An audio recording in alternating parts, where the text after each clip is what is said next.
нигора муқимӣ, намояндаи агентии мубориза бо фасод дар нишасти хабарии рӯзи 15 август аз ошкор шудани 44 далели таъйини кадрҳо бар асоси хештутаборӣ ва маҳалгароӣ дар ниҳодҳои давлатӣ хабар дод. 15 далели хештутаборчигӣ дар соҳаи маориф, 16 далел дар вазорати тандурустӣ, 6 далел дар ҳукуматҳои маҳаллӣ, 2 далел дар соҳаи хоҷагии коммуналӣ ва дар вазоратҳои нақлиёт ва кишоварзӣ, 1 далел дар кумитаи замин, саридораи бойгонӣ, агентии мелиоратсия ва обёрӣ ошкор карда шуд, гуфт ӯ.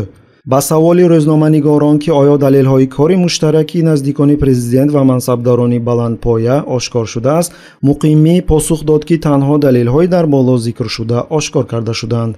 хайрулло мирсаидов, рӯзноманигори тоҷик ки дар муҳоҷир ба сар мебарад, мегӯяд: аз ин оморҳо тааҷҷубовар нестам, зеро солҳои ахир агентии зидди фасод танҳо аз миёни омӯзгорону табибон ришвахор ва қонуншиканро меҷӯяд.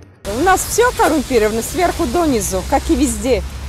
ёдрас мекунем ки тибқи қонунгузории тоҷикистон ба рӯйхати хӯшовандоне ки кори муштаракашон дар ниҳодҳои давлатӣ мамнӯъ аст, ҳамсарон, фарзандон, бародарон, хоҳарон, волидайн, ҷиянҳо, аммаву хола, амаку тағоҳоро дар бар мегирад.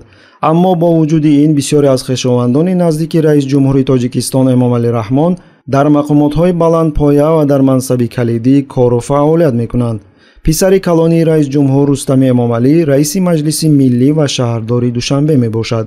духтари раис ҷумҳур Озода Раҳмон роҳбарии дастгоҳи иҷроияи сарвари давлатро бар ӯҳда дорад. духтари дигари президент Рухшонаи Эмомалӣ сафири Тоҷикистон дар Британияи Кабир ва Ирландияи Шимолӣ таъин гардид. боз як духтари дигари раис ҷумҳур Тахмина Раҳмон бо шавҳараш Зарифбек Давлатов бо тиҷорат машғул аст. яке аз домодҳои раис ҷумҳур Ашраф Ҷонгулов сафири Тоҷикистон дар Туркия аст.